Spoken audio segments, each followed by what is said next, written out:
Hello အားလုံးပဲမင်္ဂလာပါကျွန်တော်ဒီနေ့ဗီဒီယိုလေးလုပ်ဖြစ်တဲ့အကြောင်းအရာလေးကတော့ကျွန်တော်တို့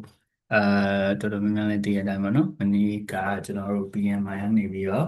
Pimbook 8 edition release လုပ်တယ်ပေါ့နော်အဲ့တော့တော်တော်များများစိတ်ပူကြတာဒီ exam format ကပြောင်းသွားမှာလားဒီလက်ရှိဒီဖြေဖို့လုပ်နေပြီပေါ့နော်ဥပမာPimbook 6 to 7ကိုအားကိုပြီးတော့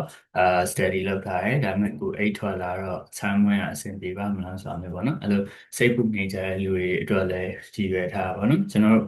အဲ့တော့ဒီအရင်ဆုံးကျွန်တော်ပြောချင်တာတော်တော်များများအယူမှားနေကြတာပါလဲဆိုတော့ဒီ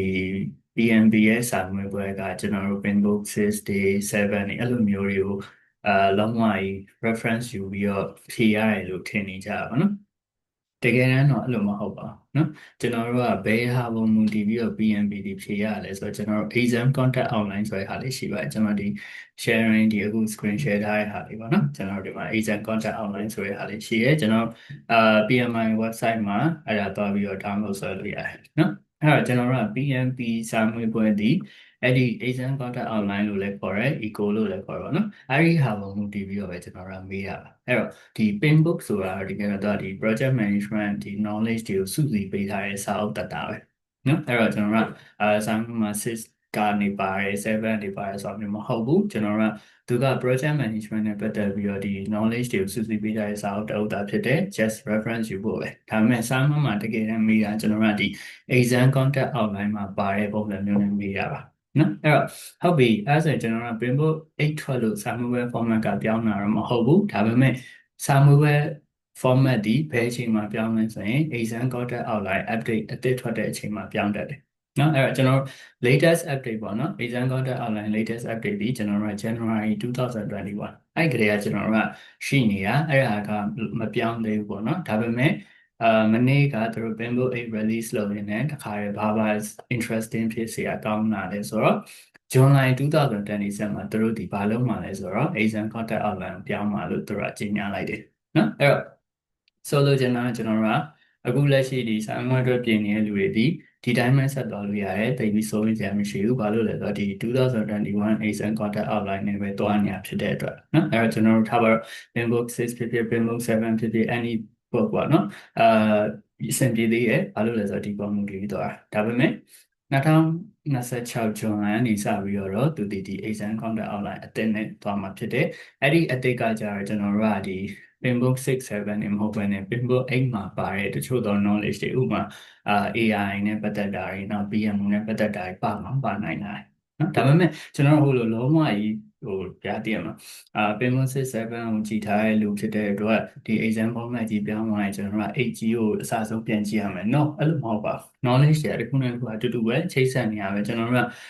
concept တွေ theory နားလည်ရတယ်နော်အဲ့လိုမျိုးကိုကပဲစာအုပ်ကိုင်ထားလို့စာအုပ်မှာဖြေလို့အဆင်မပြေဘူးဆိုတာမျိုးမရှိပါဘူးနော်ဒါပေမဲ့ဟိုထပ်ဆောင်တချို့ knowledge လေးတွေတော့ကျွန်တော်တို့ကလေ့လာဖို့လိုကောင်းလုပ်နိုင်တာပါနော်အဲ့တော့အခုလက်ရှိစာလုံးနေတဲ့လူတွေအနေနဲ့သိပြီးဆိုရင်ရမရှိဘူးဇွန်လ2026မတိုင်ခင်အထိက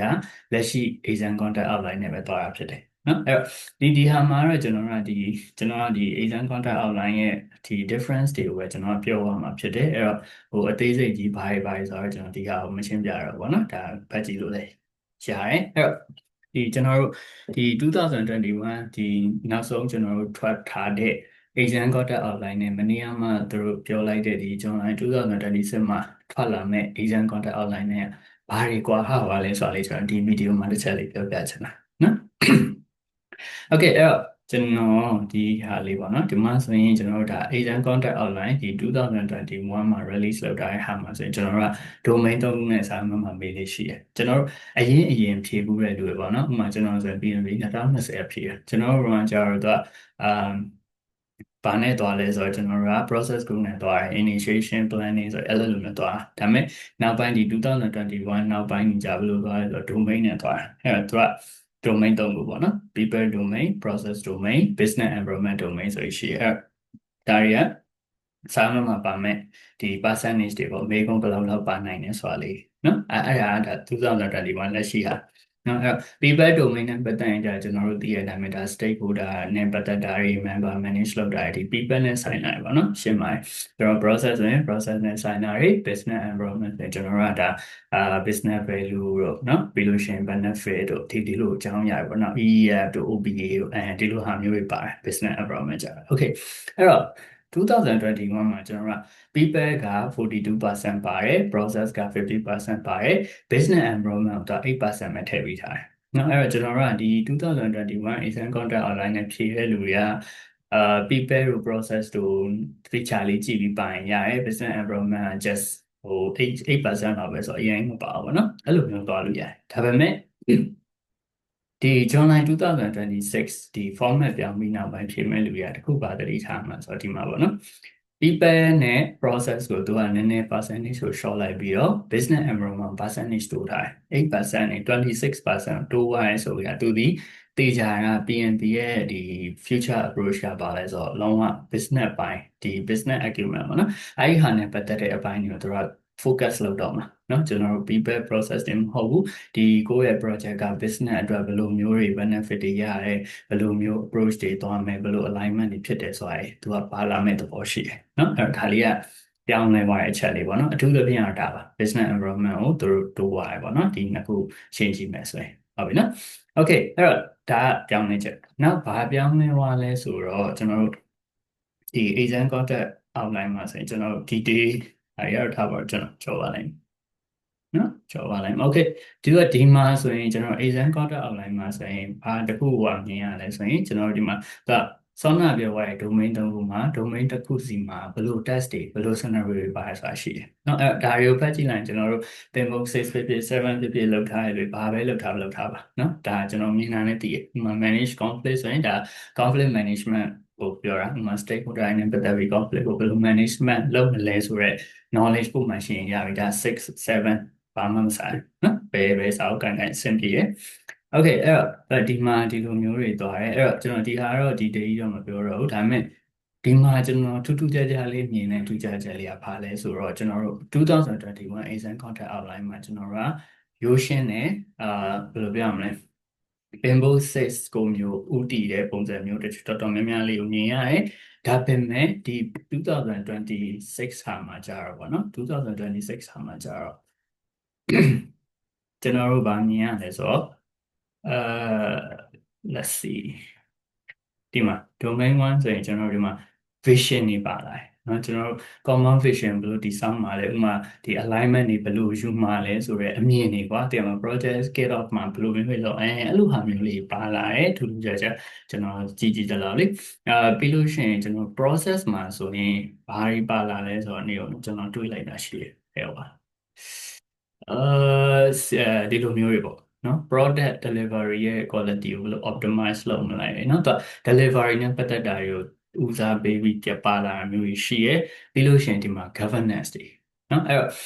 Pimple 8ကိုလည်းဒါထွက်ပြီဆိုတော့လေဘာပြောစိတ်ဝင်စားဖတ်ကြည့်ဖို့ကျွန်တော်ကတော့ recommend ပေးရဘာလို့လဲဆိုတော့ Pimple 8မှာ performance domain တွေကသူကဘာတွေတိုးလာဆိုတော့ governance ဆိုတဲ့ဟာကြီးတိုးလာတယ်เนาะအဲ့တော့ business environment မှာတော့ဒီ governance တို့ပါနဲ့ပတ်သက်တာတွေထည့်လာတယ်ပေါ့နော်တော်တော်လေး minded အရာပြောလို့ရတယ်ပြီးတော့ကျွန်တော်တွေးရဲ့အချက်ကအကြိုင်ဟုတ်တယ်အခုဒီ PNP exam မှာအကြိုင်နဲ့ပတ်သက်တဲ့ question တွေတော်တော်များများမေးတယ်ဒါပေမဲ့2026ဒီ exam content outline အရဆိုရင်တော့ဒီ exam content outline မှာအကြိုင် scenario ကိုအများကြီးပြထားမရှိဘူးဒါပေမဲ့ဒီမှာတော့သူအကြိုင်နဲ့ပတ်သက်တာတွေပို့ပြီးပေးထားတဲ့ပုံစံမျိုးလေးရှိတယ်ဒါလေးကထူးခြားချက်ပေါ့နော်အဲ့တော့ဒီ July 2026 Asian Content Online နဲ့ပြင်မယ်ဆိုရင်ကျွန်တော်အကြံပေးချင်တာတော့ဘာတွေကိုဦးစားပေးပြီးတော့တေချာလေး site ဖို့လို့လဲဆိုရင်ဒီbusiness environment ဆိုပါစို့ government ဘာနဲ့ဆိုင်တာတွေပြီးလို့ရှိရင်ထုံးစံတိုင်းအချိုင်းနဲ့ပတ်သက်တဲ့ knowledge တွေပေါ့နော်ဒါလေးကျွန်တော်ပို့ပြီးတော့သိလာဖို့လိုအပ်တယ်လို့ကျွန်တော်တော့မြင်တယ်ပြီးချင်းနောက်ထပ် channel ရတော့ကျွန်တော်တို့တူမရှိဘူး okay ဒါလေးကလုံးဝပေါ့နော် big surprise ပေါ့အဲ့တော့ကျွန်တော်တို့ဒီ2021ဟာမှာဆိုရင်ကျွန်တော်တို့က exam မှာမေးခွန်းက180ပဲ right 180ပဲကျွန်တော်တို့195အမှတ်ရတယ်နောက်ထပ်5ဘုတ်က N score ပေါ့နော် N score ဆိုတာမင်းကျွန်တော်တို့က မှန်လဲမှန်မရဘူးသူကဟိုမှားရင် measure system တော့ PNB မှာမရှိထားရပါတော့ဒါပေမဲ့ဒီ၅ဘုတ်ကိုကျွန်တော်မှန်လဲသူကထည့်မတွက်တဲ့ဟာမျိုးအဲ့ဒါ၅ဘုတ်ပါတယ်ကျန်တာတော့195ပေါ့နော်အဲ့လိုမျိုးနဲ့ကျွန်တော်180ပြီးရင် minute က230 minute right ဒါပေမဲ့ဒီမှာကြပါဖြစ်သွားလဲဆိုတော့185ဘုတ်5ဘုတ်တိုးပါတယ်ဒါပေမဲ့အဲ့ဒီ5ဘုတ်ဒီလဲတကယ်တမ်းတော့ n score ပါပဲသူက n score ကိုတိုးရတယ်တော့ဒါပေမဲ့ကျွန်တော်တို့ဘယ်ဟာမှမသိဘူးလေဟုတ်တယ်မလားအကုန်လုံးကတော့အကောင့်လုပ်ပြီးဖြေရမှာပဲပေါ့နော်အဲ့တော့ငါးဘုတ်တိုးသွားတယ်နောက်မိနစ်ကိုကြာတော့230ကနေ240မိနစ်ဖြစ်သွားတယ်နော်ဒါလေးကထူးခြားချက်ပေါ့နော်အဲ့တော့ဒီဟာလေးတွေကအထင်ကြီးပြောင်းသွားတဲ့အချက်တွေလို့ကျွန်တော်တို့ပြောလို့ရတယ်နော်အဲ့တော့ဖတ်ကြည့်ပါကျွန်တော်တို့ sorry PMI portal မှာဒီ2021 exam contract လည်းရှိတယ်လို့ဒီ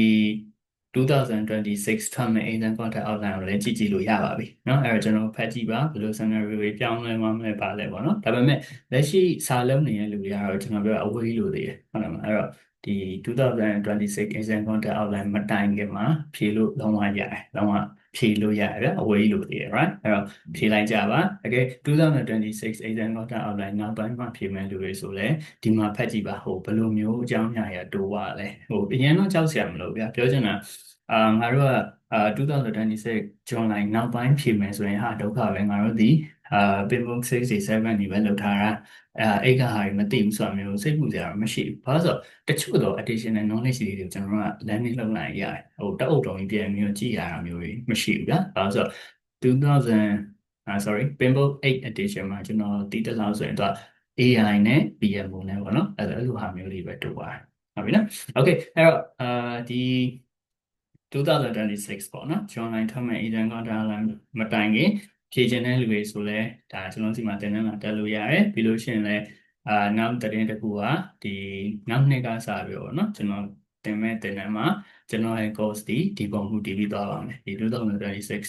ကျွန်တော်ပုံမှုတည်ပြီးသွားမယ်ပေါ့နော်အဲ့တော့ Pinbook 8ရဲ့ဒီ knowledge တွေလည်းပါမယ် AI နဲ့ PM တွေပေါ့နော်အခုလို့ဆိုတော့ကျွန်တော်အဲ့ course ကိုစပြီးတော့လုပ်နေပြီစပြီးတော့ develop လုပ်နေပါနော်ဟိုပြီးသွားလို့ရှိရင်လည်းကျင့်ကြပေးပါမယ် okay အဲ့တော့တိကျမှန်လေးရှင်းနေကျွန်တော် comment မှာဖြစ်ဖြစ်ဒီ YouTube channel မှာcomment ပေးရဖြစ်ဖြစ် link မှာ comment ပေးရဖြစ်ဖြစ်မေးလို့ရပါတယ်ပြီးရင် icon subscribe လေးလည်းလုပ်ပေးပါနော်အားလုံးပဲစာမွေးအောင်ကြပါစေဗျကျေးဇူးပါ